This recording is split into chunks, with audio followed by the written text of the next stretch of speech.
In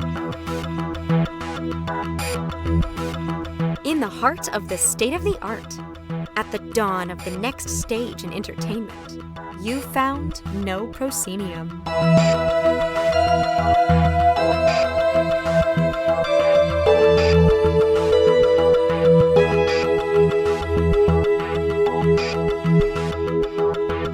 You have indeed found No Proscenium, the voice of everything immersive. I'm your host, Noah Nelson, and welcome to the first of our end-of-year podcasts. We're breaking format from what it's been for most of this year. We've got two big segments up today, and I do say big because we've got an hour-long Reporters Roundtable that features Scott Stein of CNET and Todd Martens of the Los Angeles Times. Just a few Gen X reporters who cover this stuff, talking with each other for an hour as we kind of look at the year, and it ranges all over the place. We also have a conversation with the very first interviewee we ever had on No Proscenium. That would be artist Annie Saunders. Annie, who long ago here in LA, long ago? Was it that long ago? No, I mean, everything feels so long ago now. Made the piece The Day Shall Declare It. Her most recent piece is a walking tour based piece in New York City. We get into that.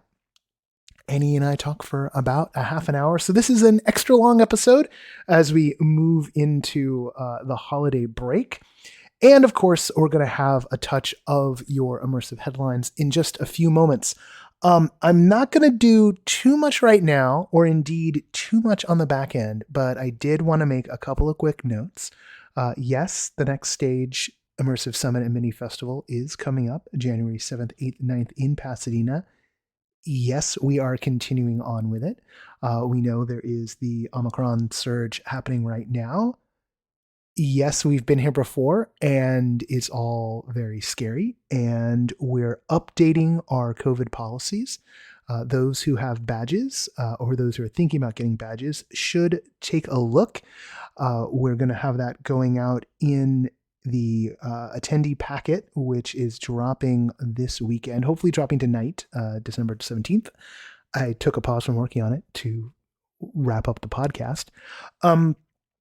And we dropped the schedule. So if you go to experiencethenextstage.com right now, or immersiveexperience.org, and click on the menus, you will find the schedule for the summit. That's going out in the packet.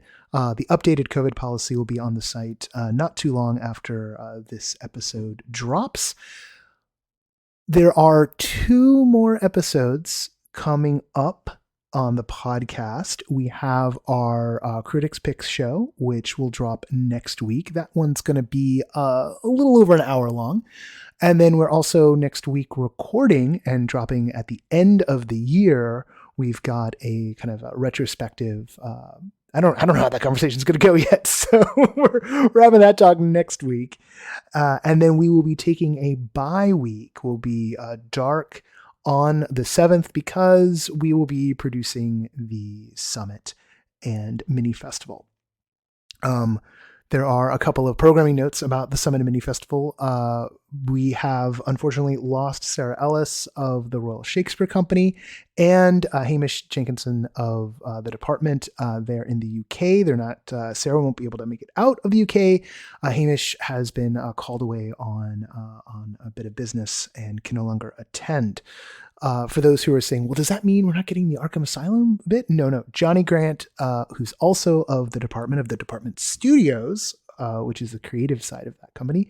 Not that the department isn't creative, just, phrasing, that Johnny's still coming through. So we're still doing the bit about Arkham, but we are losing Hamish talking about experiential marketing, and the work they've been doing on that side of things. We have, though, a couple of, at least one, and most likely two more special guests, maybe even three more special guests that are in our back pocket. One of which we have confirmed and just can't announce, and kind of helps put everything back into balance from my point of view. So I don't know if you know me, you might you might look to the past and see what I'm talking about. And then two more, which we'll try and get confirmation on before Christmas break. So there'll be little Christmas presents for you. Very exciting what is in the offings for each one of those. And combined, oh my goodness, it'd be a lot. All right, so there you go. That's the news on that front. Wanted to keep everybody informed. So you'll hear a little bit from me at the end of the show. And other than that, it's going to be jumping over to Catherine with the headlines, and then we're just going to do some transitions in between these big sections. And I hope that you have a good weekend and a nice holiday break, and stay safe out there. Okay. Hello, this is Catherine Yu, executive editor of No Proscenium, and here's what's in your immersive headlines for December 17th. The Atlantic.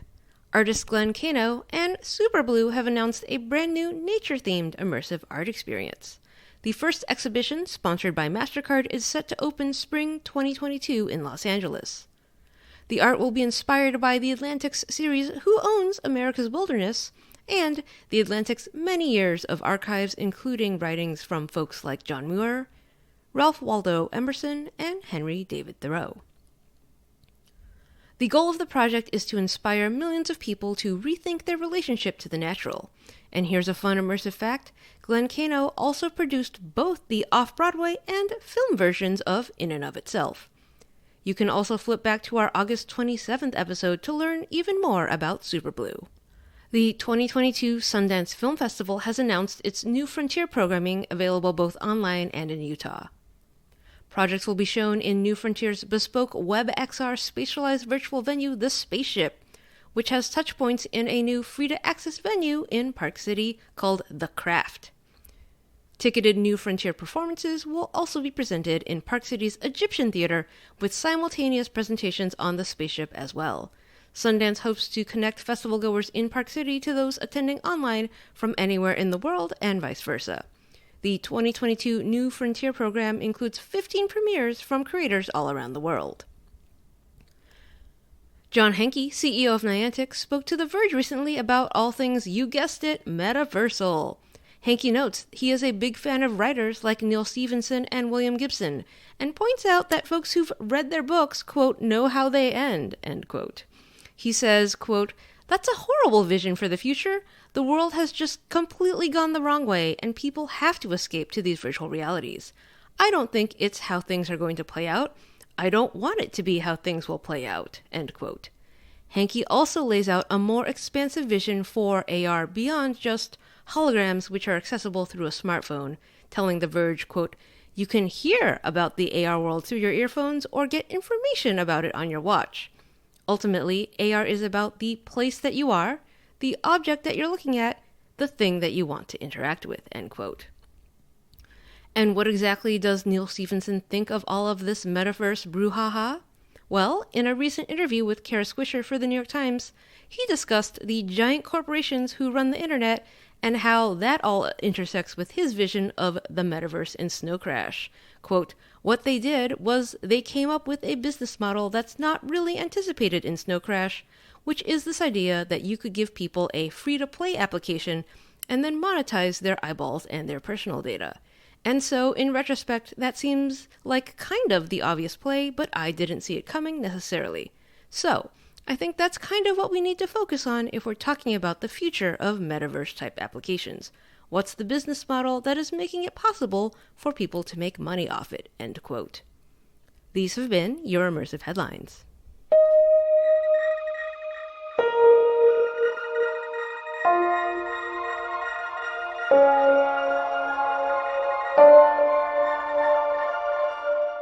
So this is all just going to be very informal because this is the three of us talking.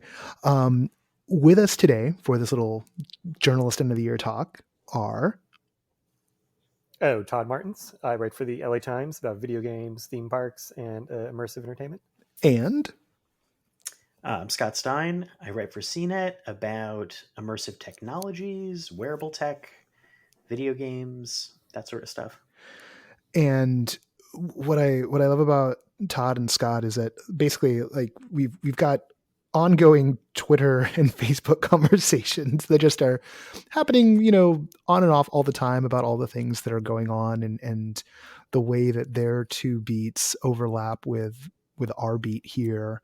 And sometimes the crossover is deep, and sometimes the crossover is hidden, but is soon to be obvious to everyone and everything. And Scott, you were just talking about something, and why it made us start the recording, because you were just mentioning they just brought out like the AR spectacles from Snapchat to you, like not the ones you can get in the store, but like a prototype thing. Yeah, the developer kit. So they announced these earlier in the year, and this is like the question of how close are we to AR glasses, which is not that close. Sorry, I don't mean to laugh. But I mean, I do mean to laugh, but actually. So yeah, it's gonna be that's something we can gripe and question. But Snap announced these earlier in the year. Smartest thing they did was saying that they were developer only, and there are reasons for that. But I didn't get to try them earlier, but then all of a sudden recently they made them available for for some journalists to actually demo. And they brought them out for me to try in my backyard for about 30 minutes. And it was a really interesting experience because in one sense, they're like smaller versions of a HoloLens or anything else that I've like magically, but they work outside. And I think that they're brighter, and they only have a 30-minute battery life. But what was interesting was the idea of like stringing lights from a tree of mine to the porch, or like there was a Run from a Zombies mini lens game where I turned around and there was like a zombie chasing me. Oh, wow. It wasn't perfect at all. And sometimes there are like arrows telling me to run forward in one that was like into the trees. But it was like, but it was the beginning of a moment of like, what happens when this is in the real world? And I've seen surprisingly few moments like that. And I felt like this was beginning to ask those questions, and it's interesting. Yeah. Todd, have you seen any whiz bang tech stuff of late? I've been secluded and have not got to demo any of the latest kit at all. As Scott was just talking, I was just getting really sad that the pandemic curtailed my trip to Japan, where I would have gone on the AR Mario Kart ride. So which opened this year. But so I haven't seen any whiz bang tech. I think a lot of the tech that has like impressed me of late has been just sort of using our current forms in sort of inventive ways, or in ways I haven't necessarily thought of before. Yeah, that's an interesting, that kind of came up. That'd be spoilers, but it kind of comes up in the critics roundtable thing we did internally that'll drop next week. Oh, cool. Yeah, like we didn't go deep on it though, but maybe let's go deep on that now. Like, what do you mean by like using the current tech in ways that are inventive? Yeah, I mean, I think just this conversation reminded me of a game that I really liked that came out at the start of the year called Blind Drive, 2 words, and it's available on Apple Arcade. And it didn't get a ton of attention, but it's a really cool audio game. There's been other audio games, but what stuck with me about this one was you essentially play as somebody who's behind the wheel of a car. Your character is blindfolded. I won't spoil the characters in the game that you encounter as to why this mystery is unfolding. But you interact with primarily this other character who sort of comes in, comes out. He's telling you how to drive the car at times, so he can sort of keep tabs on what you're doing. And essentially you turn your phone left or right to turn left or right to avoid any like oncoming traffic or obstacles. And you go through a pretty extensive sort of training, a couple training levels to sort of get used to it, where, you're just sort of dodging traffic. But then as the narrative unfolds and as you start to talk to as your character starts to talk to this person, it starts to become a little bit more fascinating. So that was like a game I wanted to mention that I left it off my year-end list at the times, but it was in consideration for it. And it's a game I think, especially if you have Apple Arcade, you should definitely download and give it a play. Yeah, I'm shocked that I didn't hear about that one, because I don't know. I feel like when something becomes an audio game, I don't know why, it just feels like it instantly drops into our space. I don't know why. Like technically it shouldn't, I guess, maybe, but it just feels like there's like an inherent act of co-creation if you're having to like not just respond to graphics on a screen, but sort of project out the reality. Like there's like an inherent act of co-creation to that.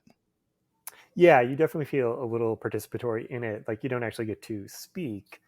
For that, I was thinking of this game called Last Call, which was a PC game from a video game developer who I've long really been a big fan of her work, Nina Freeman. And she did this game with Jake Jeffries, and it's a vignette style game. So it's relatively short. It's a very personal game. It's about domestic abuse. And you're going through a house that is being packed up, and you encounter all these poems that are sort of in flames. But in order to advance through the house, in order to get to the next poem, you have to tell the character what you're thinking. Something like, I hear you, I believe you, I can relate to you. It'll give you some prompts. And once you sort of speak into the microphone, the game will allow you to advance.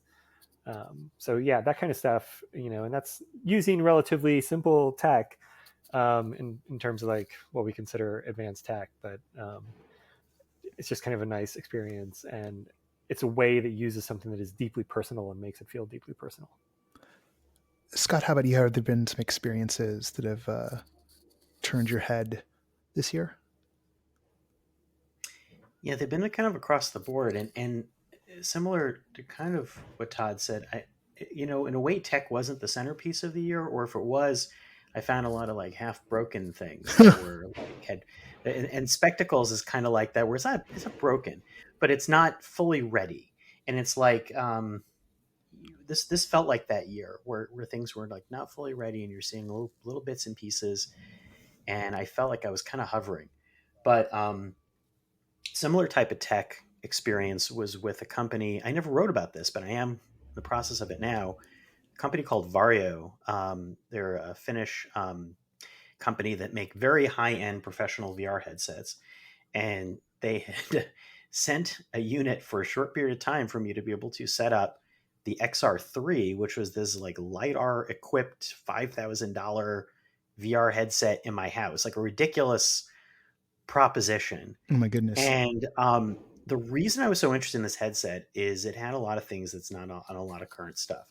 The resolution is like Retina display level, where it's like crazy crisp, like looking almost real. They have LiDAR on the front, which is able to like mesh out stuff like phones and iPads or AR headsets and stuff that you're not seeing quite yet in VR. And it also does mixed reality. So like similarly, the pass-through cameras will show like a color representation of your office or wherever else, like in a lower res version, but then you can layer things into it in VR, and is eye tracking. But like all of these things are supposed to be in play in next year's headsets, like Meta's next headset, possibly PlayStation VR 2, Apple's reported headset. Like I think may start playing with these things. So I thought of it as like a fancy test drive. This thing had to be hooked up with lots of cables. Very, I felt like I had to use very high-end hardware.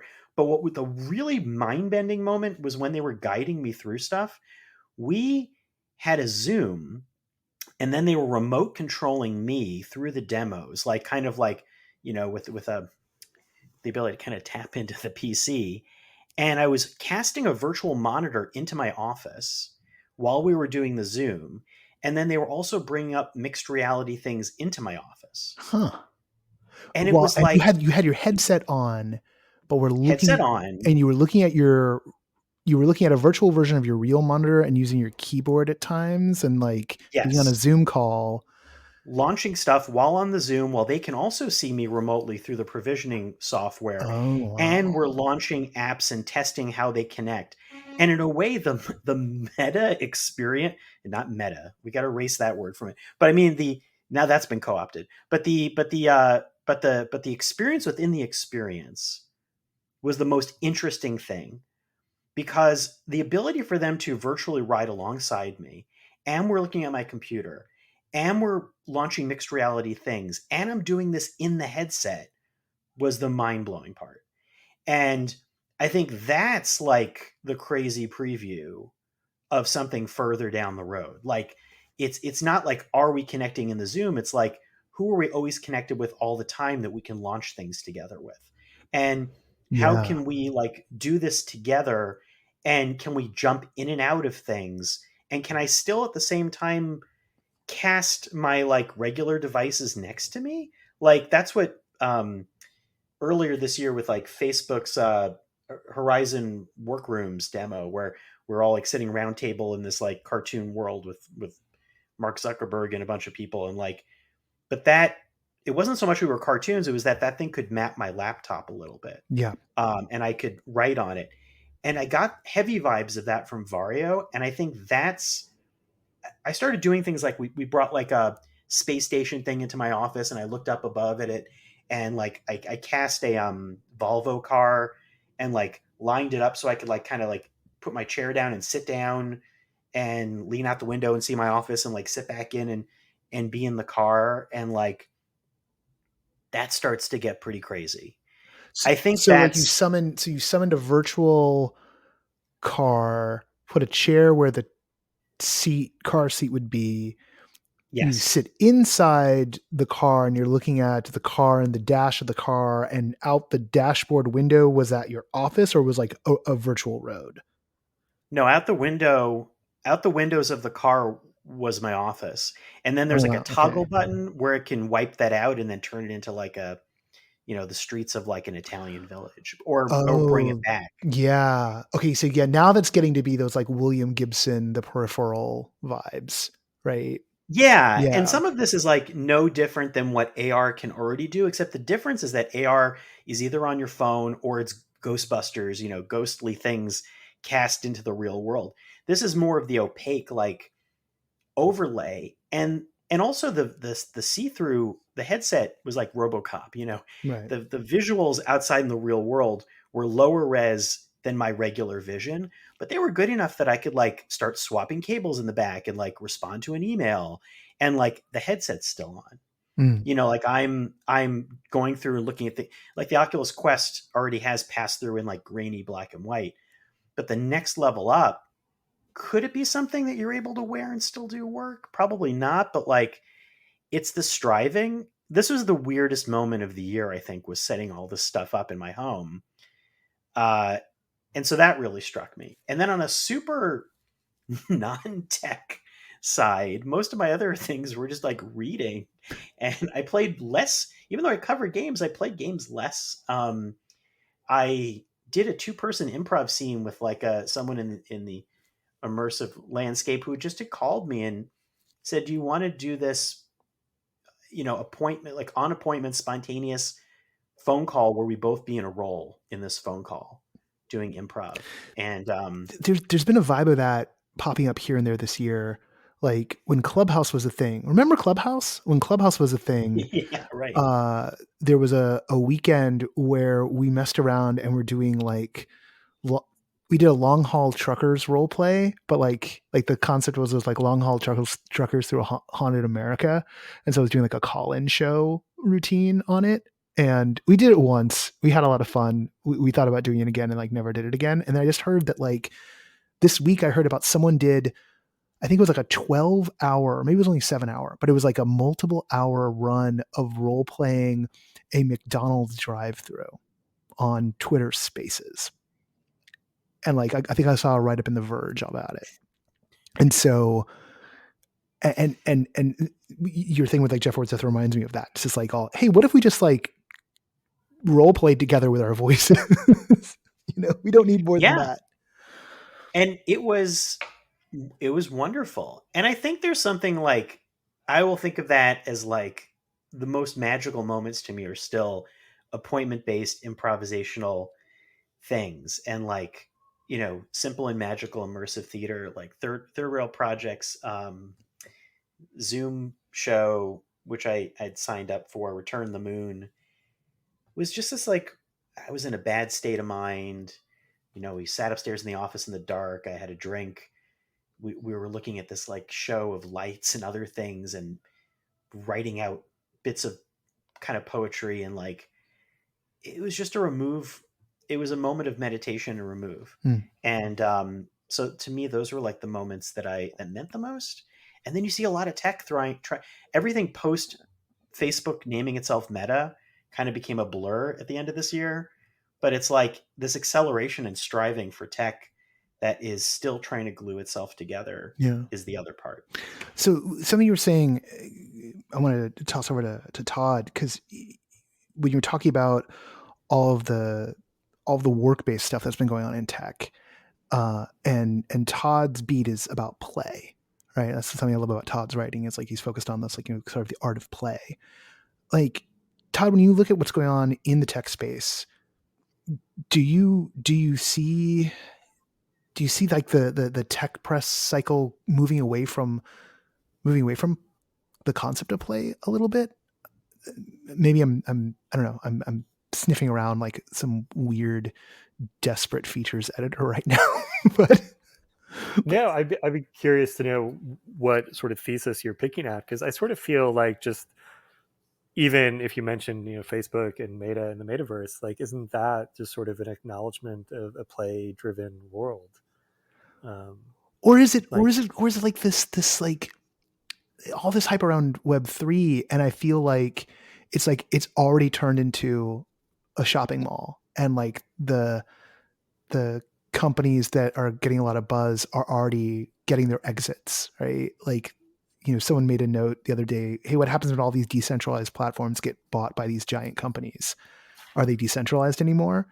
You know, it's just like the same cycle over and over again. And I guess maybe the big play story in that is like all of the kind of play to earn, or this idea that you can like own the assets in a game and then like resell them, seems to be really big. And like Ubisoft, I think, just announced something along those lines, right? Yeah, that play to earn space gives me a headache. Yeah. Well, and it feels kind of like it's almost like it's like work is moving into play. It's like it's not a game anymore. It's your side hustle. Right? Yeah. Yeah. So, I mean, that turns a game into work, and, you know, it essentially is a next generation sort of iteration of something maybe like EVE Online, you know, which has an audience, but has a relatively niche audience when you look at the amount of game players in the world. You know, I guess I'm more interested in how we move forward with like the idea that, you know, play is an impactful medium for storytelling, and, you know, stuff that we can do in the real world. You know, I think I'm like the only journalist who like really loved Pikmin Bloom. I liked it a lot too. Okay, good. Thank you, Scott. I was going to bring it up. I would love to riff on it for a moment. Yeah. But I just loved how simple it was and how easy it was to use. And after 2 years of up and down stress and, you know, confusion, and, you know, still confusion to this day, you know, just this idea that I didn't really use it for its AR capabilities, you know, because its AR capabilities are just sort of like the early like AR kit, like put a sticker in your room. But I used it when I walk around downtown. I live in downtown LA. When I walk around downtown LA, and it's like I'm leaving flowers in my wake all over my neighborhood, and occasionally I'll see somebody else on the screen also walking, you know, maybe, you know, 2 blocks away, and you feel sort of connected in this weird way of, we're trying to make the world a better place. Oh, wow. We're trying to like sprout flowers and like sprout growth. Yeah, I just really loved it. I found like that kind of play experience like really beautiful, and it also gets me out walking. Scott, you wanted to riff on it for a bit, and then I got some questions for both of you about it, because I have not interacted with it all, but what Todd just said made me think of some moments from the early days of Pokemon Go, but I'll save that for a second. Scott. Totally. Yeah, and it reminded me of like on the 3DS, there used to be these little like you know, things that would turn your steps into like game coins, and there's a little plaza of like games that you could unlock, and it gave me those feelings of like early thoughts of gamification, and like what I thought things would happen with fitness and games. And yeah, it was like a little companion. I felt like you know, you know, the game's designed like this, but, you know, it's like, hey, your Pikmin have been keeping, you know, looking out for you. They want you to join them on this walk. And again, it was like a kind of a mentally down period, and I just felt like, Hero, what got me out to sitting out in this courtyard, and I, put the Pikmin on the table just for the heck of it for no good reason, in AR just to see what they'd look like. And there was something, yeah, there was like a kind of a companionship, and there was like a little bit of discovery. And it also, I didn't know what I was doing. Like the game is emergent, kind of feels like it's, there isn't much of a instruction for what's going on, and that they leave it kind of open for how things might evolve. And I think that's really nice and about the tempo of what I needed this year. Like Todd said, it's like, um, in a way, that's what made me avoid a lot of games, because I feel like they had too much that I felt was required of myself. Like I wasn't ready for that this year, unless I was working on it. So I noticed that my hours for that went down. So Pikmin Bloom was like ambient, maybe. It's interesting. Yeah, the ambient things. I mean, this is the most anyone's talked to me about Pikmin Bloom all year. So of course I've already pulled it up on my phone, and I'll probably download it. Like when I go to my lunch, and be like, I'll just get some steps in. But what Todd was saying reminded me of like those early days of Pokemon Go, and like walking around Culver City when I was like still going into the office on a lunch break, and seeing like a group of people all with their hands, all with their phones up, and doing the flicking motion of like a Pokeball, and just trading information on the street of like, oh, there's a Snorlax over here, or there's a this around the corner. Did you see the whatever, the Squirtle? I know 5 Pokemon, so sorry everybody. I should say it's very rare to encounter another person in the Pikmin app. That happened to me when I was at USC for an event. There were clearly other students using it that day. And also when I was at Disneyland, there were a couple other people using it when I was at Disneyland. But I haven't, just in my neighborhood, like on my surrounding blocks, haven't encountered a stranger pop up on my app. Even if it's not happening, it does point to like, there is a press towards these spaces being social, and how we're finding ways to be together, particularly how we're finding ways to be together in a time when that is so fractured, right? I'm in the middle of producing like a big in-person event.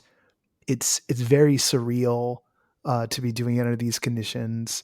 I question constantly of like, and then I'm reminded that like some of the choices have been taken out of my hands at this point. Like, you pass a point of no return, and you're like, okay, well, I guess we're doing this.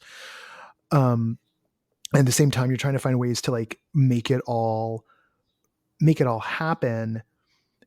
And I'm just, so I'm not nostalgic for 2020 in any way, shape, or form.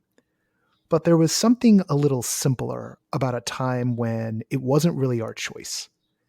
And I kind of feel like when it first looked like things were going to start returning to something akin to normal, I remember back in June of this year when California lifted its mask mandate, we started planning in-person events. We were still being cautious and careful. I was doing things and I was like, okay, we're going to check people's vaccination status, which wasn't even really like a requirement at that point, but we were doing that. And that first time we did anything, late June, and got everybody together, and it was just so amazing and a relief. And then instantly it was like snap back. Uh-oh, here comes this variant, and like we got a surge, and like all of a sudden things are winding down again, or winding into like this weird middle where not really winded down, not really totally spun up.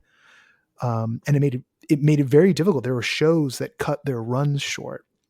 There were attractions like that had opened up here in LA that like struggled after the mask mandate went back on, and there was no more help going to be coming for any of those folks. But also it was like, once we had gotten a taste of that, the idea of going back to just the online stuff, like I haven't done too many online things since, but there also have been fewer IRL things to do. We had like a full spooky season here in California, in Southern California, so I can't really complain. Like there's been some great pieces, but and maybe even as many great pieces as we might have in a non-pandemic year, but there's just been something about this, I don't know, it's just so odd. It feels like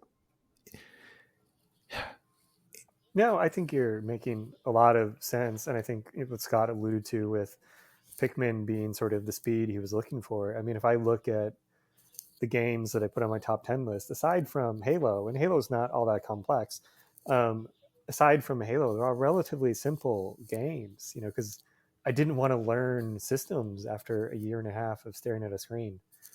I didn't want to learn like all sorts of new crafting language. I just wanted like a game that was intuitive.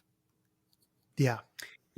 Yeah, this year for me was, it felt more lost, and I think it's like you said, it's complicated. There's like nostalgia for the past no matter what, and I feel like it's like 2020 now has like its own like weird halo effect, and like it's like the Stockholm syndrome of like, yeah, like I will admit that I'm nostalgic for it, which sounds awful, and but it's because like you said that there's some sense of like collective, like we're all in this suffering together or something. I don't know, but like No, that makes sense. That makes total sense to me. Right? this, It it's was all, definitely yeah. much more straightforward. There were two factions. There were the people who were YOLOing, and there was everybody else. And now there's the people who have always been YOLOing, the people who are starting to YOLO, the people who are trying to navigate like, well, my job is this live stuff, so I'm gonna have to go make a living. Otherwise, I have to like find a whole new way of being. Then there are folks who are like, you know, their jobs mean they can be locked down, you know, like, Well, yeah, and I was about to say like I'm sorry because I know that was already in play even in 2020, like the illusion of like I'm reading I don't know, I'm reading Carrie Stengard's uh our country friends, which is like a pandemic novel. You know, mm, it's like looking back on the old days of 2020 now already, and but it maybe, you know, it's the differences in what people were able to do, what they were privileged enough to do, and all these things. But I just think now, like the feeling I felt in 2021 is, what are the commonalities? Like what do I connect with someone on? Are there still threads? And it unsettled me, even locally, you know, where people I maybe felt like we were doing the same thing. Now I realize we're maybe not. mm, And then how do I meet up with them? How do I connect? And that gets to the social experience or the communal experience. Like I found it unsteady. So these moments of like improvisation or connecting felt more important because they were so hard to initiate. Um, and I felt much, I don't know, I just felt much less able to do them this year. Going forward, that's a question for me, is like, how do those happen? Where do companies enter into that picture? Like they all want to capitalize off the virtual lives that we lived in 2020, or figure out how to build off of them maybe. And the threads are not that clear. You know, it's like there isn't a clean line. yeah. Yeah. Yeah. So it sounds Yeah. depressing. Yeah. Yeah. No. Well, Yeah. it is, right. I mean, it's hard to find. I mean, I'll cop, you know, like there have been so many times in this past, you know, year that I've been like, been aware that I've been in a pretty bad depression, but like been, you know, pushing through it, you know, in all the ways that one pushes through such things, because of like not having any choice. Um, and I think one of the harder things, I think this is something that isn't just about our spaces, but about the culture as a whole, is we are a pretty fractured society, right? Like I was thinking about how I was typifying 2020 and being like, you know, well, there's the people who are YOLOing, there's everybody else. Yeah, but there were also all the people who were working in the food packing plants.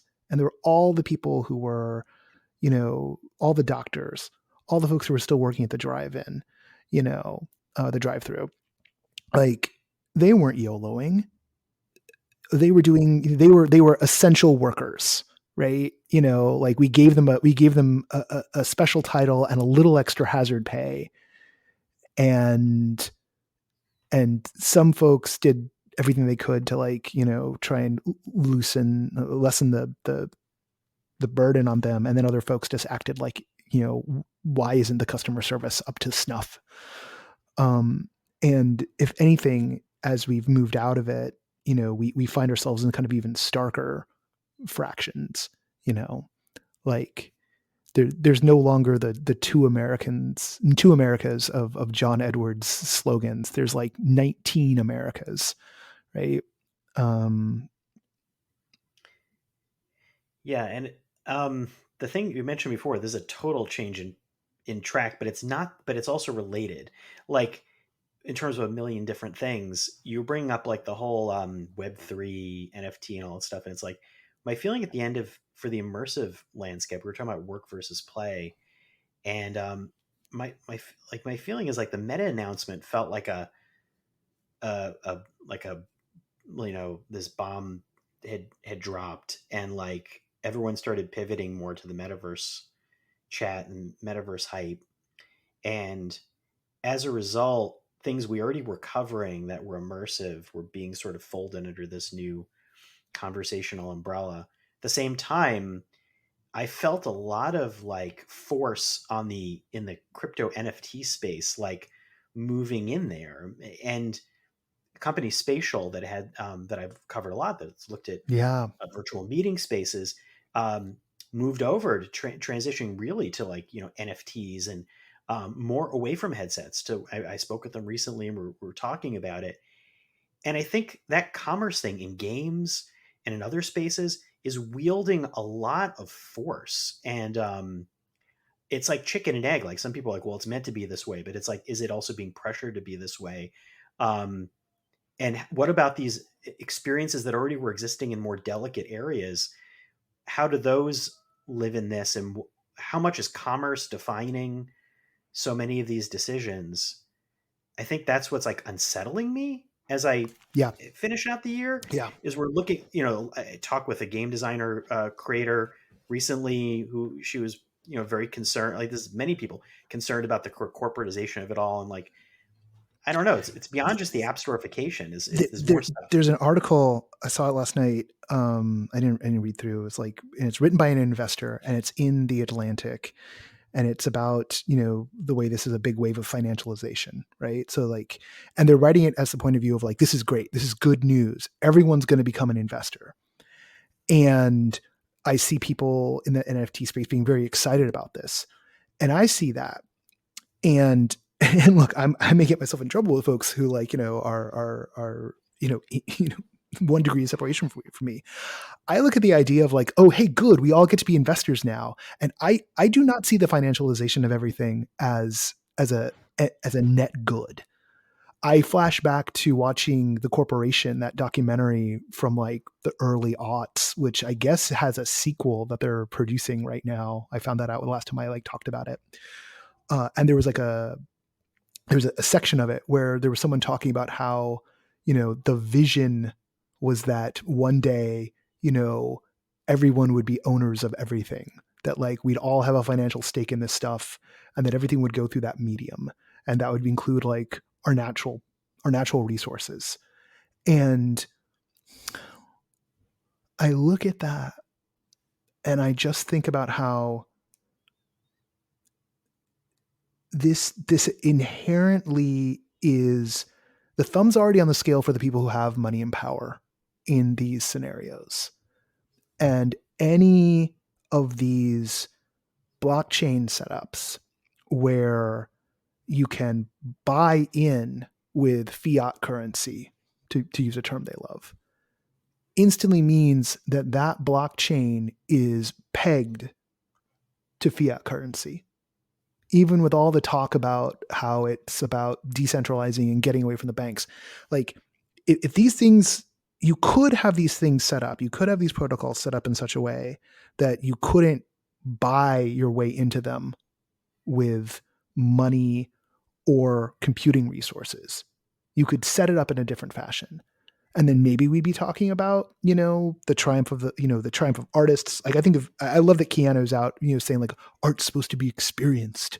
It's not owned. Right. Like he's out there saying these things. Cause like, I feel like he gets it that way. I mean, I don't want to begrudge any of the artists I know who are finding a way to make a living. It's been a big boon for digital visual artists, but I look at the game market and the way it's like, okay, well, what if, it feels like the answer is, well, what if everything was Magic the Gathering, but a Magic the Gathering where Wizards of the Coast got a cut of every trade and resale because that's what you could do in the smart contract. I think about how that's going to impact, well, if people are selling tickets, like, I mean, when they did the tickets for Spider-Man, like people got an NFT with that.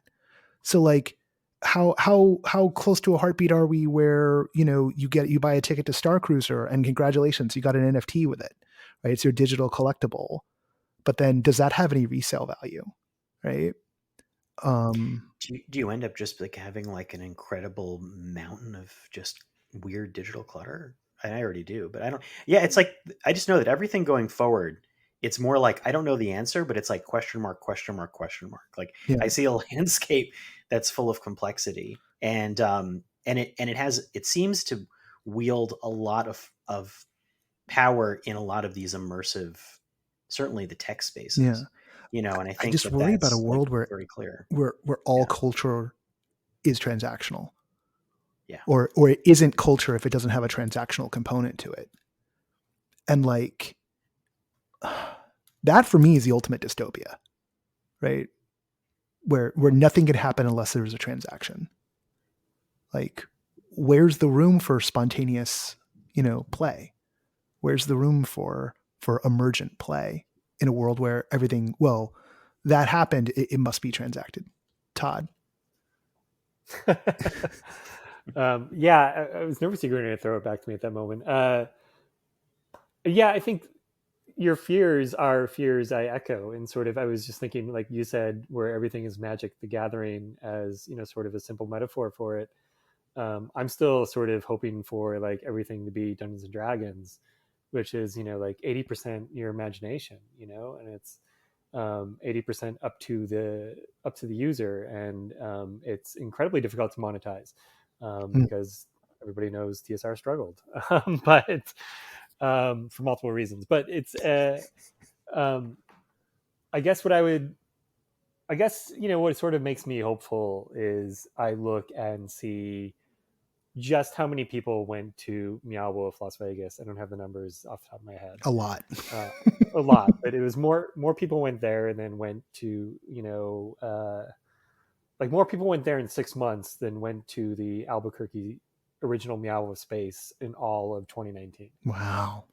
So I think it was something like 300,000 in 6 months, or whatever.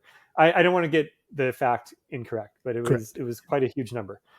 So that to me is hopeful. It's also hopeful to me of like people like, I was a big fan of therapist Esther Perel doing a conversational card game. It's similar to it was on the No Pro gift list, Social Alchemics, which is also a great game. But just sort of games that get you to talk to people and get you to sort of be in the real world. And even on a tech side, there's this company that's working with Disney and working in the theme park space called Luminex. They do augmented reality, and they're focusing almost exclusively on your phone because they want it to be something that is able to be accessed, by regular people. But unlike, say, a Pokemon Go, where it's just sort of you open your phone and there's a Pokemon sort of in your flower pot, not in your flower pot. The Illuminix stuff will actually put like Minnie Mouse on a bridge or on a balcony in Main Street, and you could walk around her, 360, and you can see her as if she's on the bridge, on the balcony. Sorry. So that kind of stuff is exciting me as well, and that's a little bit more of a simple use of AR maybe than putting on glasses, but it's all making me excited for the future, as is the Star Wars Star Cruiser. If I could find $6,000. Yeah. Well, you only need $3,000. He's got to find someone to go with you. So true, correct. So I just got to find $3,000, Todd. So if I can do that, yeah, we'll put a GoFundMe up for us. Send these sad Star Wars fans into another galaxy. We'll promise we won't return. No, that won't get backlash at all. That is the nice part, that the conversations are all for whatever, however people are trying to spin it for profit, the conversations about like immersive are stronger than ever, and it's become, people have a much more, I think, awareness of it, and that's exciting because it could lead to interesting ideas with people that hadn't existed before, and I think like more complex ones that are, like you're saying, like on a more optimistic level, like plus like people always bend the rules that companies lay down, and there's always art breaking everything, so like I am positive that will continue, no matter what, how inescapable some of it seems. Yeah, the pendulum has to swing, and there's thesis and antithesis. So like maybe there's some hope in the fact that like it's gotten to a level of being like absurd, and maybe some happy medium will emerge, right? Because like the yeah, like I don't know, the trend, finance is interesting, transactions are interesting, just like that there's a medium of exchange that people use to like exchange value, like as a philosophical idea, is fascinating to me. And just that just the way the things I'm just looking at are just the way that like it feels like every time we do derivatives or disassociate markets from something that feels like inherent value, we run the risks of just distorting things so deeply. Even as we forget that like the vast majority of economic activity is not happening in those spaces. It's just a growth market, which is why it's attracting so much attention, is that, the valuations haven't settled yet. So people are pouring resources into there thinking that maybe the valuations will go. And I suppose if I had like spare capital, I'd probably be participating in these markets to see, if the money would go to the moon or whatever the hell they say. But then maybe I wouldn't, because I am so fascinated in like, story and connection and what's going on between people. The older I get, the more I realize it's the drama. It's the drama that I'm interested in. It's the characters. And almost everything else can just like go away. Magic doorways and talking to people. I feel like those are the things. Yeah, that like whenever there are opportunities to do both, that that I get excited, and it doesn't need to be high tech for that, but it can be, or it doesn't even have. It could be a real place, or it could just be people on the phone, or it's. I'm excited to see what an unleashed 2022 pumped full of metaverse hype is going to bring us with announcements. Let's but go I'm there. Also worried. Yeah. Let's go there. Is there anything? Is there something? Not a prediction, but is there something you hope to see in the months ahead? And then I'll toss that to Todd, and then we'll call this a wrap. For me, go ahead. No, go for it. Oh, start with. I was going to start with Sky, then I was going to toss to Todd. Oh, I thought you said I'm going to start with Todd. Sorry, I'll toss it to Todd, then we'll call it wrap. Yeah. No, start with Scott. Because I was just going to riff for a second. Yeah. No. Yeah, I was just thinking about this now. Like, to me, 2022, like, everyone keeps going, as far as the metaversey stuff, like, people are like, oh, it's already here, or it already existed, or it's kind of everything to every person, depending on how you spin it. But I do think that, like, what'll be interesting is that we clearly don't have all the tech and all the ideas software wise that will make some of this stuff like have a flow or have it be interesting. Like, I think flow, like Quest 2 has flow sometimes, or like it can feel like I can lose myself in it, and other times it definitely can't. And there are other moments where like a game like Pikmin Bloom will fade into the black background and feel part of things, and other times it won't. And I think there'll be more stuff that explores these things in interesting ways. Like, it won't always work, but like between the hardware wise, like the Quest 2 has kind of been the only game despite all the other headsets. Yeah. But I think that's going to really change next year. And that will be exciting because I think you'll have new definitions and new ideas being thrown out. And inevitably, I would imagine so many creators who have already been working on things through this pandemic that are ready to start showing stuff, because 2021 was kind of a slow go, and I'm super excited about that. I just hope I get a chance to see it all because I'm still pretty locked down myself. Todd, how about you? Now I'll toss it to you. Sorry, Yeah, sure. Perfect. Thank you. Sorry about that. No, I'm it's so my. It's excited. literally my fault. It's my fault. Well, I think it's going to be an incredible year for video game fans. I think, especially those who own a PlayStation 5, you're going to get, a sequel to Horizon Zero Dawn, which looks incredible. There's going to be the multi-console game Elden Ring, which everybody is super excited about. The latest from software with contributions from George R.R. Martin. And that's out pretty early in the year. So I think you're going to start seeing some next gen games that are really wowing people pretty early. And then, we have a Halo series, we've got an Uncharted movie, we've got a Last of Us series. So I'm certainly just looking forward to the continued push of like video games becoming mainstream culture. And, the stuff that I enjoy, I feel like, I feel like whatever is like the latest A24 film, as great as it is, like so few people see it compared to the amount of people who play Halo, yet it doesn't dominate the discourse, or it dominates the discourse in a way more than Halo does. Although Halo's having quite the moment right now, like that's true on the discourse, like on the Reddit world. Oh, especially. but even more than I'm seeing articles popping off just about. There was a great article the other day. I can't remember where it was at, but it was basically about people saying, "I haven't thought or talked or played this much Halo in 15 years. That's great. I have friends." Someone writing basically, "I have friends who I haven't gamed with in a decade who are hitting me up at all hours, being like, oh, are you on?" I love that. Right? Like, and it helps that one, it's really good.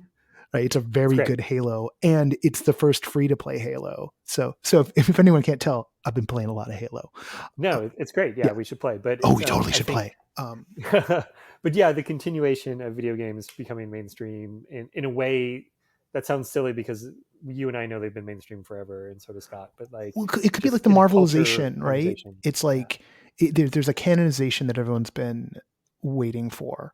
Like Gen X gamers like us, like have long wanted the legitimacy, right? Like, where's the good video game movie, right? Like when is the aesthetics of our stupid culture going to be canonized in the same way that the and it happened for comic books, and it feels like it's video games' turn.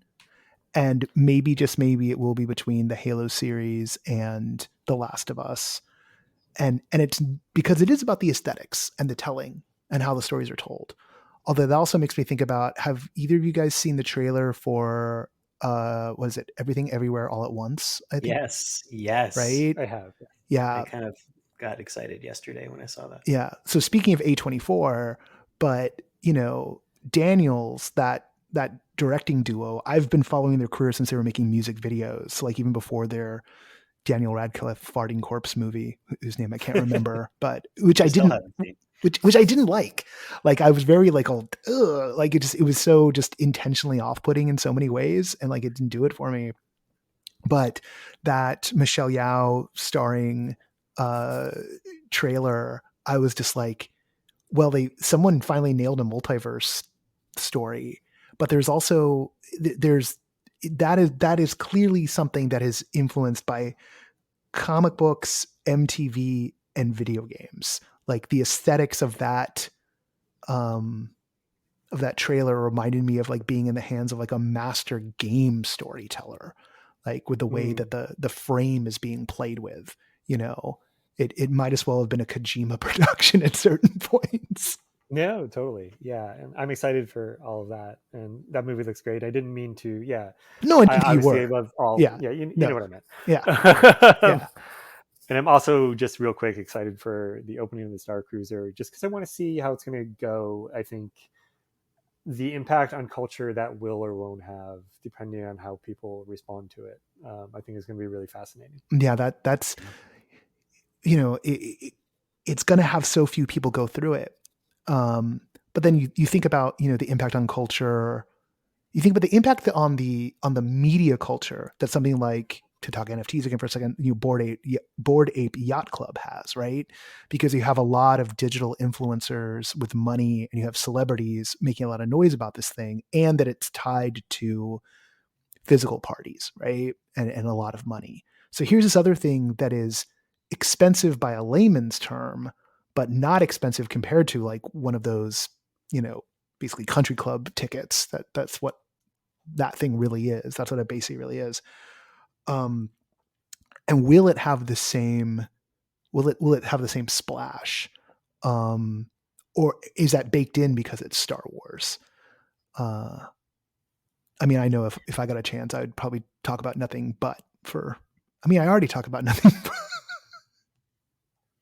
My regrets about not going to real locations continues with that I never got a chance to go to Galaxy's Edge, and I'm not the only one, I'm sure, but that's on top of it, something I've been having FOMO about. But it's interesting because I think about the tiering of it, like, is this like is there going to be kind of like a luxury class immersive or luxury class, like, in theme parks or in the landscape of this?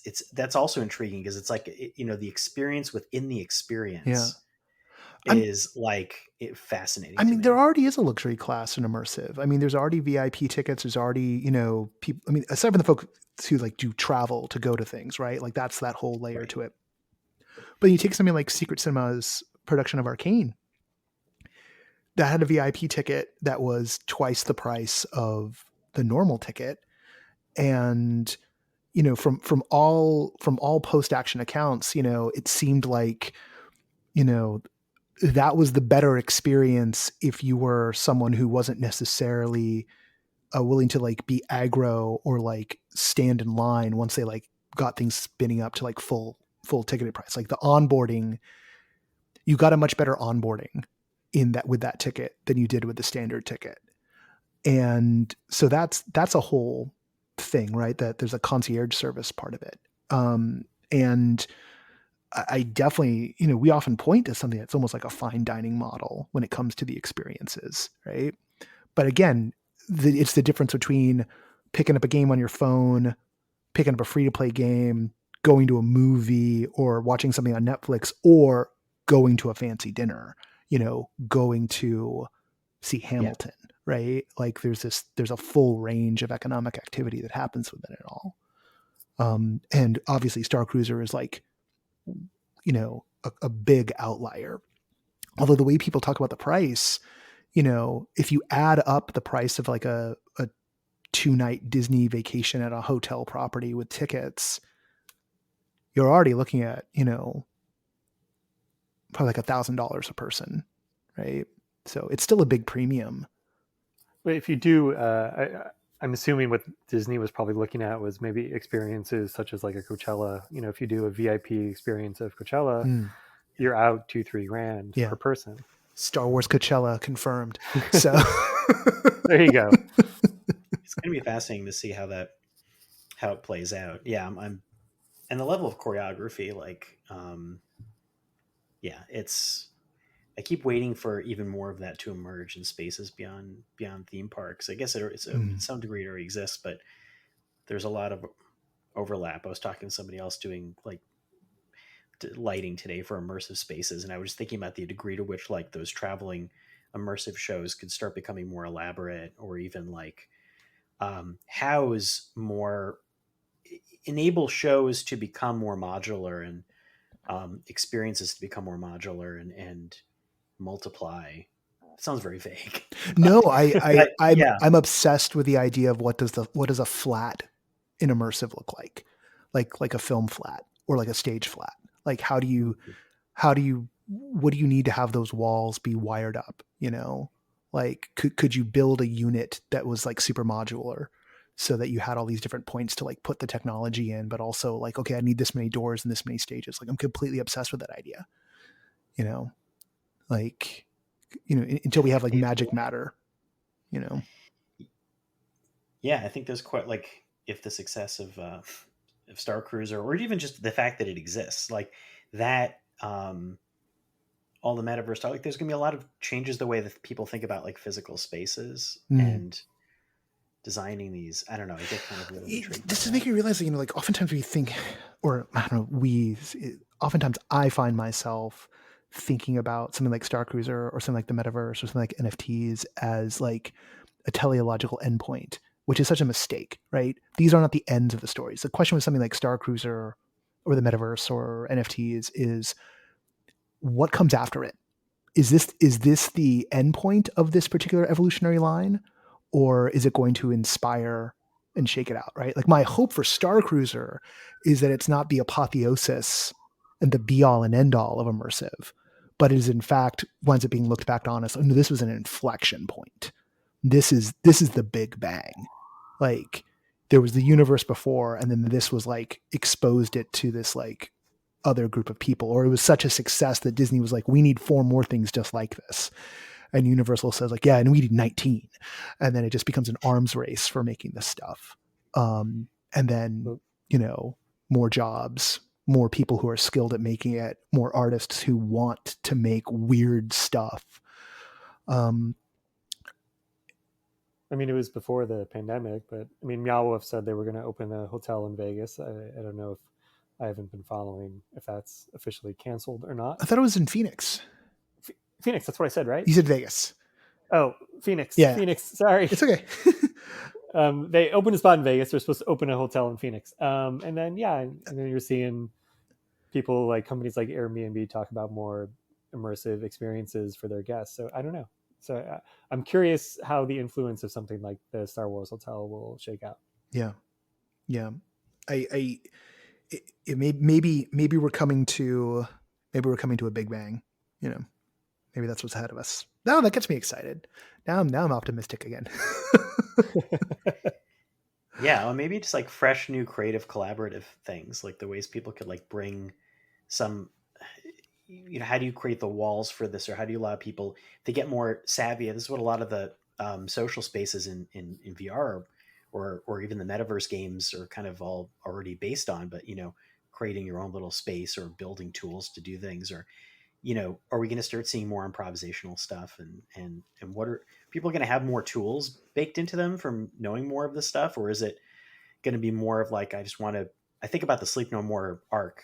Someone was talking with someone recently about it became more touristy and, and are people just going to not want to deal with bringing too much to the table themselves, or will it spawn a whole new world of real collaborative, interesting weirdness? I think the full ecosystem has both, right?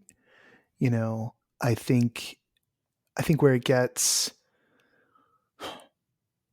where my question is like, will you have clash when you're in a space, right? Like you go to a show and you have a lot of people in it, and you have the people who are just like out of their depths. You have the people who just want to do loose play, and then you have the people who want to like solve it, right? I think you can kind of see that unfolding with the Secret Cinema Arcane here in LA, right? Mm-hmm. Like, and I think, some of the experiences you can have, like I know a couple of people have gone a couple of times, and I know some people who like bounced off of it pretty hard when they went the first time. And so much of that had to do with, was your onboarding clear? Were you able to orient yourself? Did they orient you for you? And did you get a good luck of the draw when it came to not having to queue up to wait to talk to an actor? And what's interesting as I collect everyone's stories is I find out that my experience, where I kind of like VIP track at the start, get a wait a little bit of my turn, in the VIP track thing, given my assignment, execute my assignment, don't have too many things getting in the way of it. Probably because it was not maybe necessarily as populated the night I went as it would be on later nights, which definitely affects things. But then quickly fell off the tracks and kind of floated in between and made my own fun and had a blast for doing so. That's such a outlier.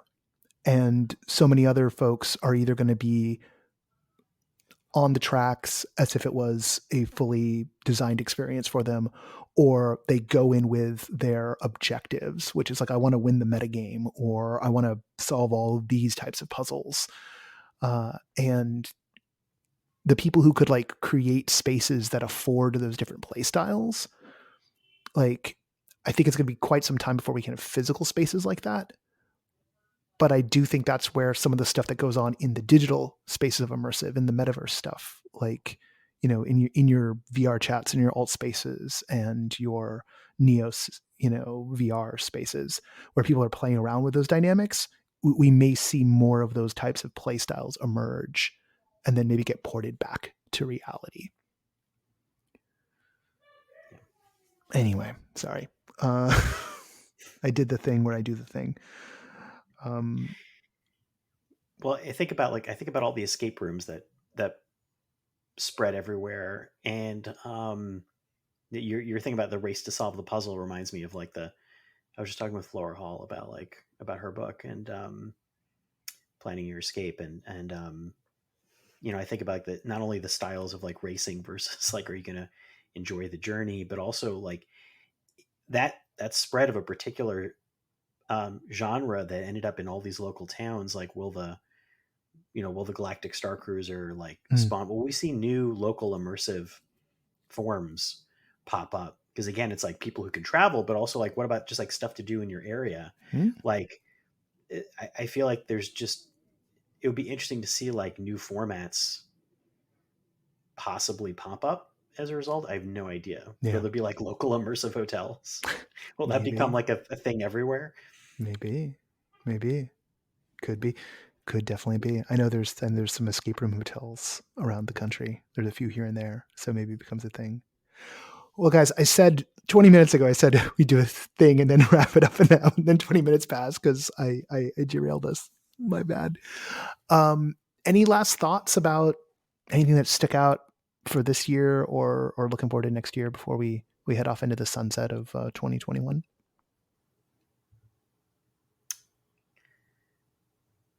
I'll take that as a no. No, yeah. I'm satisfied. Me too. We did an hour. That's pretty good.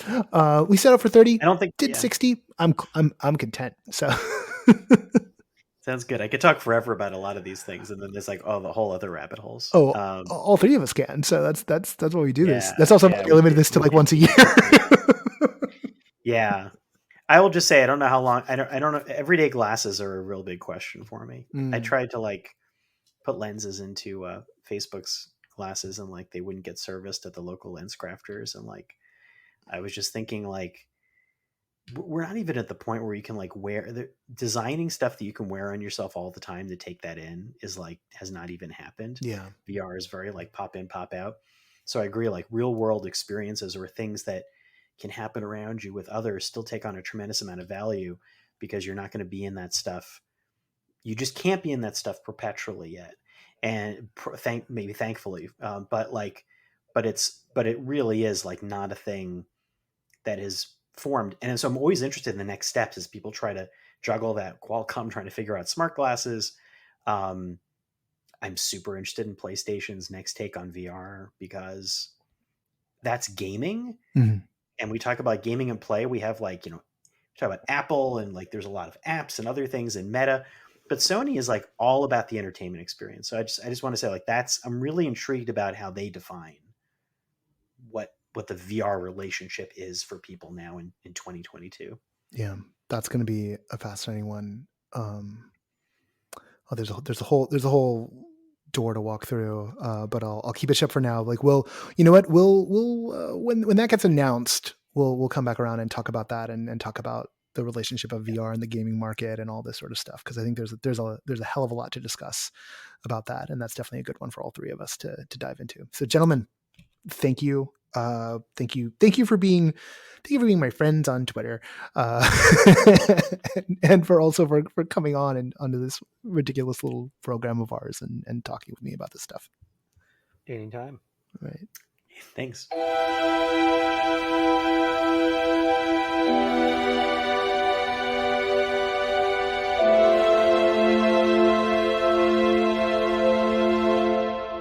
Joining us now is friend of the show, artist Annie Saunders, who longtime No Pro listeners will know was our very first interviewee. Amazing. And Annie, we were talking to then about The Day Shall Declare It, which was a piece here in Los Angeles. Most recently, a very different piece, Current, was in New York. And Annie, let's actually start with Current. For those who didn't get a chance to catch it in New York, what was it, and might they get a chance to catch it again? Yeah, absolutely. So nice to be here, and thank you so much for reminding me about being the first timer many years ago. Yeah, even Okay. before we had a podcast feed, I think I threw Oh it up my on SoundCloud. It was like episode 0. Wow. So cool. What an honor. Yeah, so really thank you so much for having me. And I two very divergent works that we're talking about today in terms of like thinking back to the episode we did about The Day Shall Declare It, and now talking about Current, which is was a audio experience, a sound walk in Lower Manhattan that closed this year on October 8th, 2021, and hopefully we'll have another life in that area. But I guess something that occurred to me when you were speaking is the through line of those two pieces is about place and location and site specificity. So both pieces, although at first glance, look very different in terms of material and audience experience. Um, Current takes place outside. Audiences are on their own phone and their own headphones. The Day Shall Declare It took place in a disused warehouse that we completely took over and created this kind of insular world of the story. But both of them were very much in response to where they were, and used the location where they were as one of the primary texts, so to speak. So I would say that that's kind of a through line.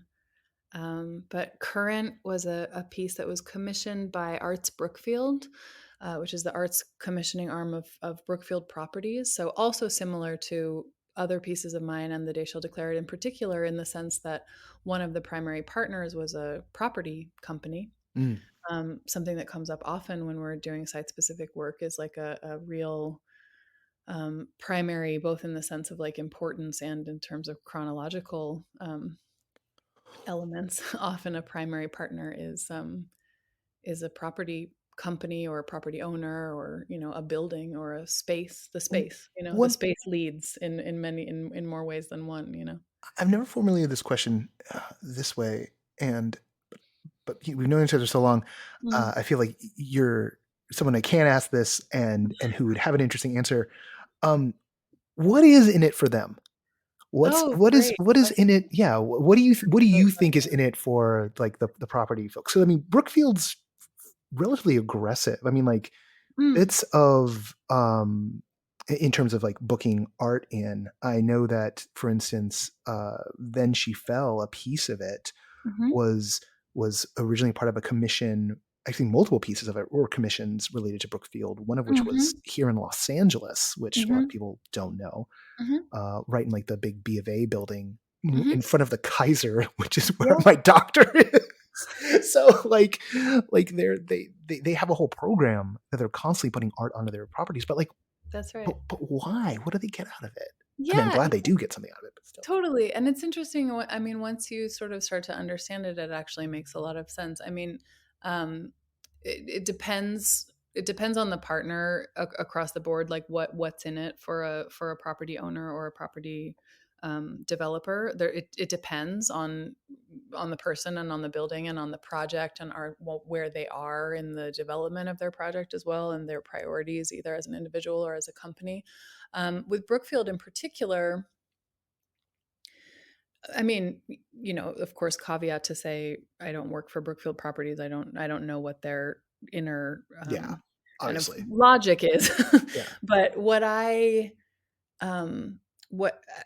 just so speaking only from my experience as an artist who was commissioned by Brookfield to make a piece, the what's in it for them is the bringing of people to their spaces, and that's either as like people who are experiencing those buildings, if the building is a building that's open to the public, like the Brookfield Shopping Center in Lower Manhattan, for example, which wasn't part of my piece but is a piece where artworks take place. So that could be like the public coming to those buildings, or it could be like a large part of their marketing, who their marketing goes out to are like the commercial tenants of their properties. So if you're going to rent office space in any, you know, high rise building in Lower Manhattan, you have a number of reasons why you might choose to rent your commercial space from any particular developer, and that decision might be based in some part on like the priorities and amenities that that property company is offering. Mm. So this tower block might have like a gym and a climbing wall and a sweet green and like a nap room. I don't know, you know. And then Ooh, this, a nap room. yeah. Where is this building? And this, would they mind if I this, live there? this property company might be offering, you know, we have a whole arm of our company that commissions artwork. So there's going to be performance, there's going to be concerts, there's going to be theater, there's going to be experimental work, there's going to be murals, there's going to be like talks by artists, there's going to be events that you can go to. And it's a point of appeal for commercial tenants coming in, as well as like the public coming into those buildings. And also, I mean, what I really found with Arts Brookfield that is a shared value is, you know, everything that they commission is free, and everything that they commission is publicly visible in some way. So they share a really deep priority of mine, which is about accessibility and the kind of, and it kind of relates to, in my imagination, to what you were talking about earlier about the metaphysics of magic and the physics of magic as well. In the sense, don't tell the normies that I'm a weirdo. Shh. I was talking about role-playing games. Shh. You know? I mean, technically, yes, but still. That I have a very deep priority toward artworks that can be happened upon, so to speak, you know, that are in non-traditional spaces, that are in public space, that are in spaces where there's less of an expectation that an artwork might be there. You know, all these kind of things are really important to me as a site-specific creator, and Arts Brookfield in particular, but also just working with commercial property developers and owners of vacant spaces or interim spaces or non-art spaces or spaces in transition. This conversation about the stumble upon ability of site is a shared value often. To create something that's unexpected and surprising and that you can run into while you're on your way to something else, as opposed to like if you buy a ticket to an institution and you show up at a certain time, you know what's going to happen to a certain extent in terms of form, right? Maybe when you get into that theater and take your seat, then you get blown away and all of your expectations are blasted. It's what we all hope for. But and you know, to be clear with folks who maybe aren't familiar with your Irv, a word I love saying, but it's also very weird and consciously pretentious. Your Irv, oeuvre. Sorry. You've worked in those forms. You know, you work in theater. You work not just site specific, but I've seen pieces of yours in like, you know, the theater at the Getty Villa, you know, yes. Or at when Four Larks had their space. It was actually the same piece, like in two different conditions, which were very much not, you know, site specific works, but also, you know, you've done large scale you've done marketing activations. What was it? Adidas, I think, you know, like. Yeah. And it's ASICS. ASICS, sorry. No My mistake, not yours. So that's good. All good. I will say, like, Yes, I work across a wide variety of spaces, and the site specificity of the work and the importance of place remains a through line. So whether that space is a theater or a warehouse or a public space or a city street or whatever, or a very well-known arts institution, right? We made 4 shows at the LA Phil in 2019 at the Music Center.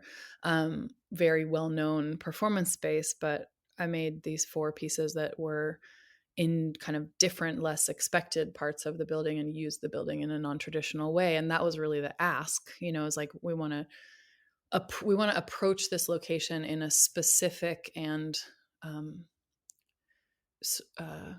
divergent manner.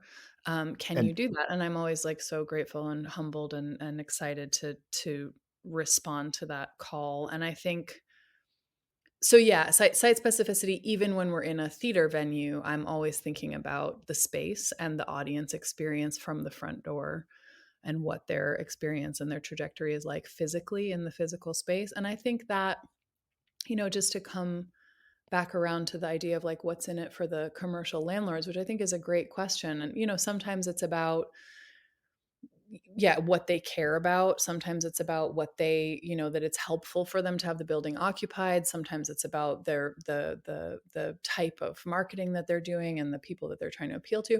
But what I find really lovely in talking to real estate folks is that they get it. They are into space, They're like, they understand the magic and the possibility that exists in just the spaces that we have access to create experiences. And they understand that the relationship between experience and physical locations, Give me some degree of heart to know that, and I'm sure it's not uniform, right? There's plenty of, there's such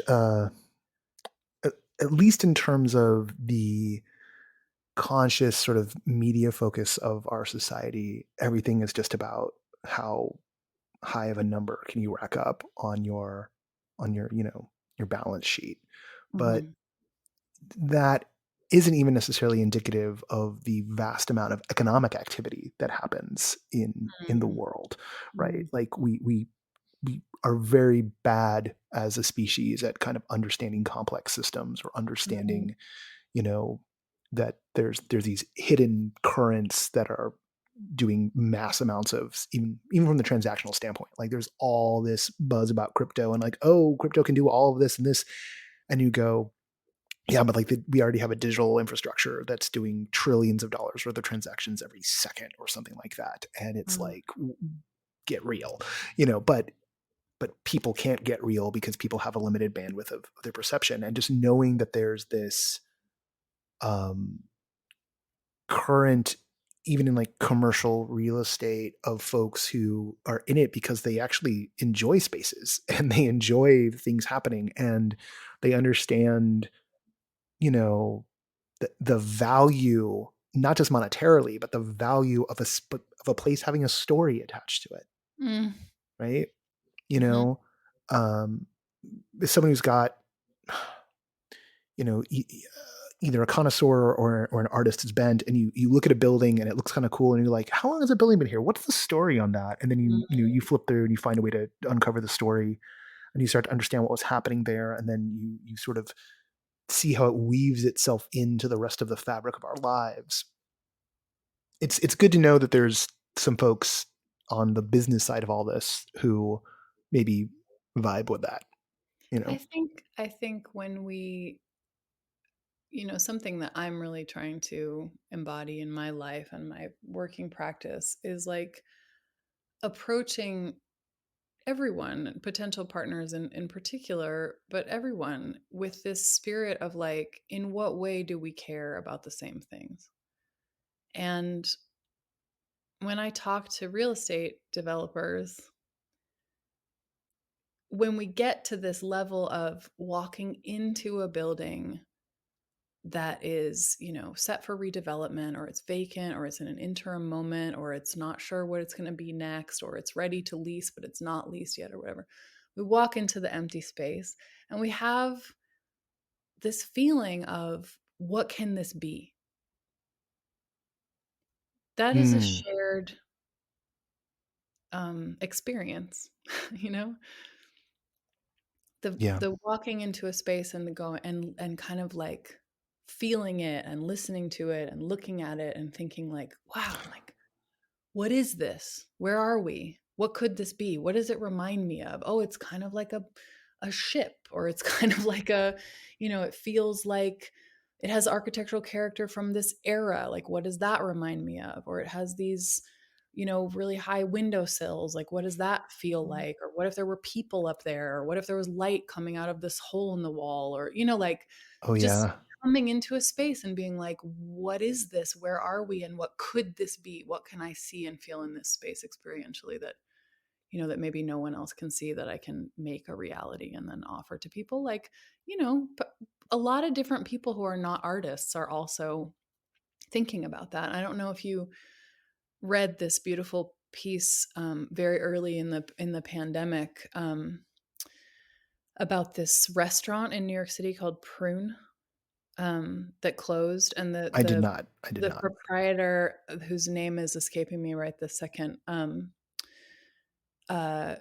wrote this long piece for the New York Times about closing the restaurant. And there's one paragraph in it where she says, now sometimes I go, makes me emotional.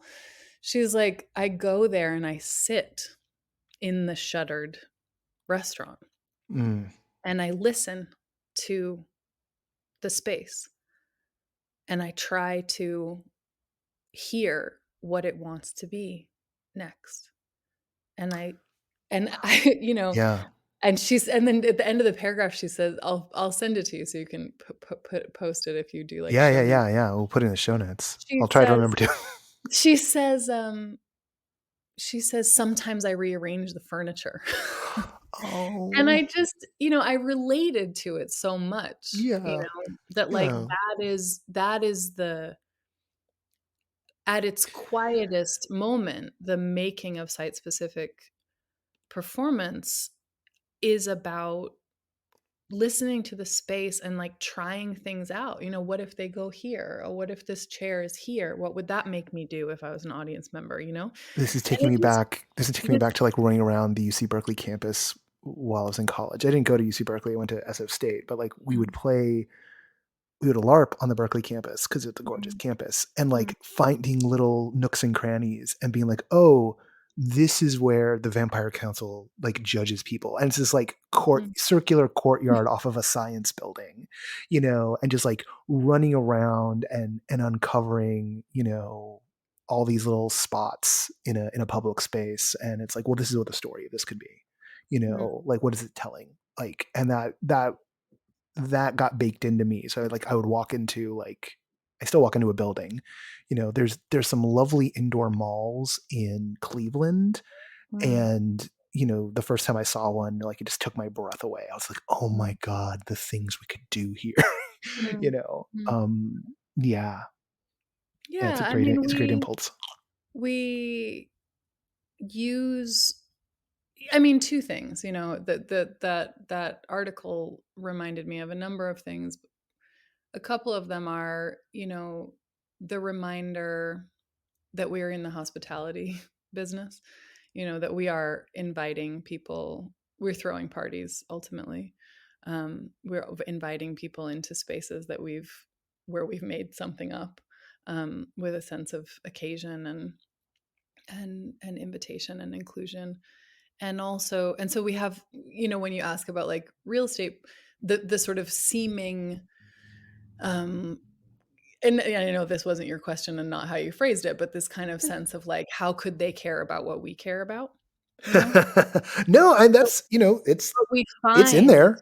We find that they do, in the sense of, when I say the feeling of walking into somewhere and thinking, what could this be, is a shared feeling between across industries that might seem very different than our own,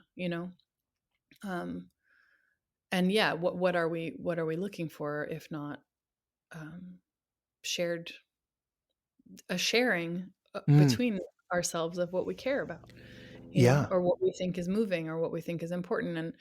Um as A you know, story I we tell love together, a thing that happened to all of us that totally. that Yeah. hopefully we remember fondly, right? Like, like Yeah. not a big traumatic thing, Yeah. because we can point to plenty of those, plenty of shared Right. traumas in the past decades. Mm, Yeah. mm, mm. Mm. Um, I love working with. Um, I find it exhilarating to find those shared values, in places where they might not seem so on the surface too, Um, so yeah. Does that answer your question? I think it.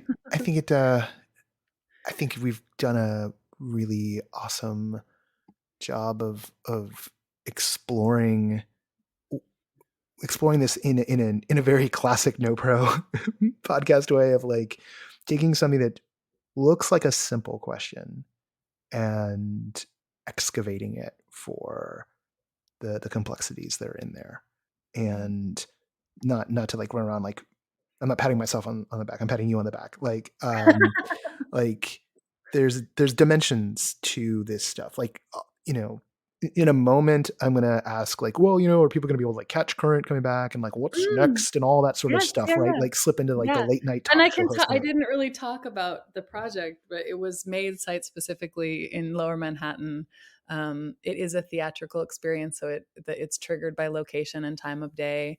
I learned so much in the pandemic, and particularly through that project, about what liveness means to me, what makes something feel theatrical, and really Hmm. the attention and the control on some level of time and space. If you are in control of the time and the space, then you are making performance.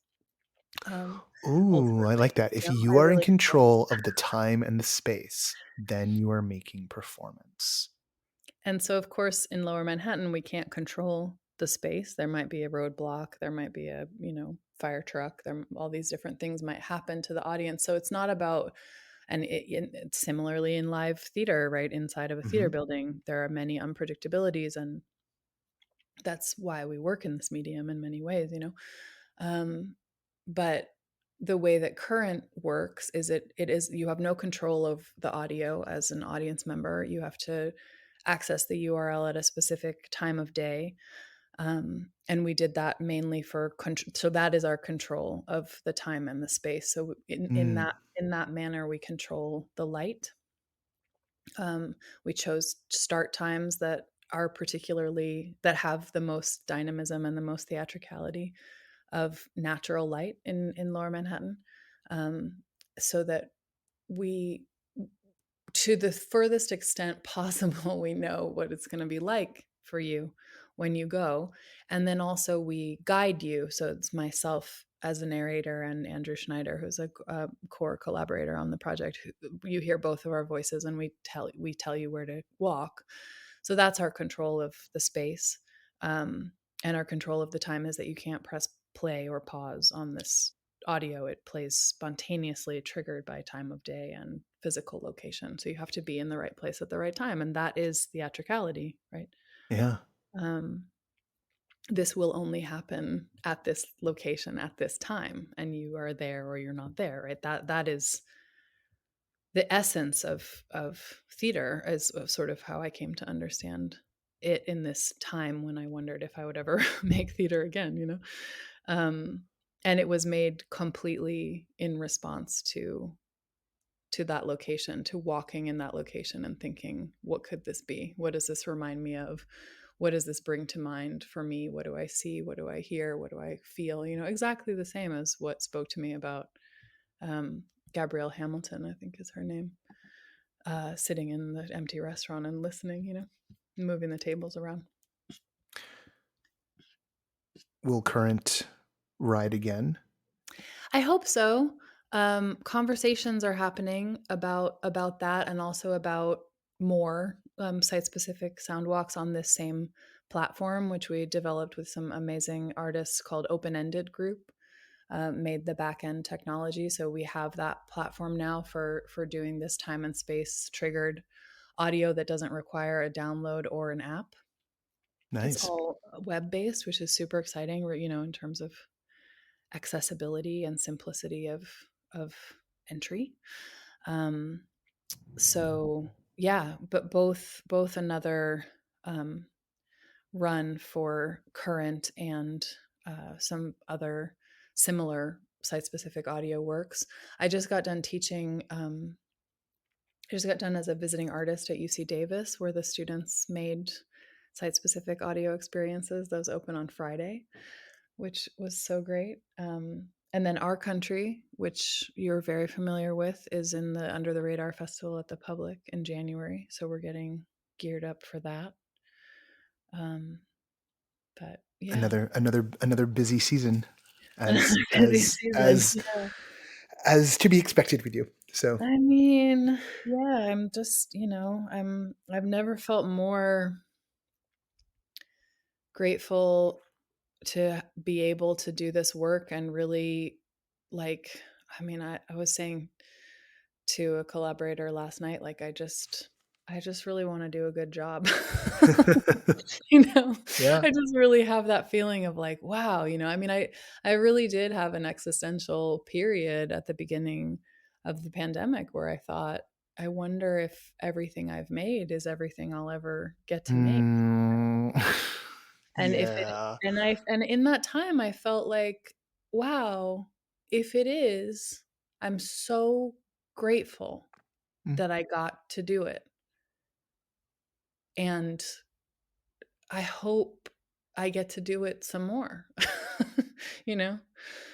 And so now I feel, yeah. And then the opportunities that have come, like, have just felt really, really special in the sense of like through the making of Current, and I made another piece, a sort that we have this project in development called Rest, which I think maybe you also know about, which is a performance installation for a chamber orchestra that you're not always sure are there. It's a collaboration with Wild Up. But in the pandemic, we sort of did a residency to explore what that would be like as a video game. And we made a concept film of like what the look and feel of this idea about what rest means to us in the digital age could be as an experience on a screen. And I'm also a visiting artist at the City University of New York this semester, where with co-teaching with Jesse Garrison, who's a technologist, about where the students are prototyping that idea as a game and an app and a audiovisual installation with no performers. But through all of the work that I did in this time where I was wondering what performance would be, I also really had an amazing opportunity to wonder what performance is, like this thing about when we can control the space and the time we are making theater. I'm really grateful to have had that existential period to really strip things down to their core, that the essential qualities of liveness are about temporality, synchronicity, magic.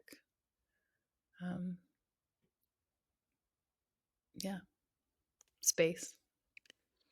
Any folks do want to catch up and see any of this work or follow along with your career, where should they go? They can go lots of different places. Currently redoing my website. So the sort of first port of call, I guess, in terms of like what's coming up right next is to check out the website for the Under the Radar Festival at the Public Theater in New York City. And from there you can find anything else that might be going on, but that's going to be the next thing. That's in January. All right. Yeah. Thank Any- you, Noah. Thank you. That's It's always so good to have nice you on. to talk with you. Yeah.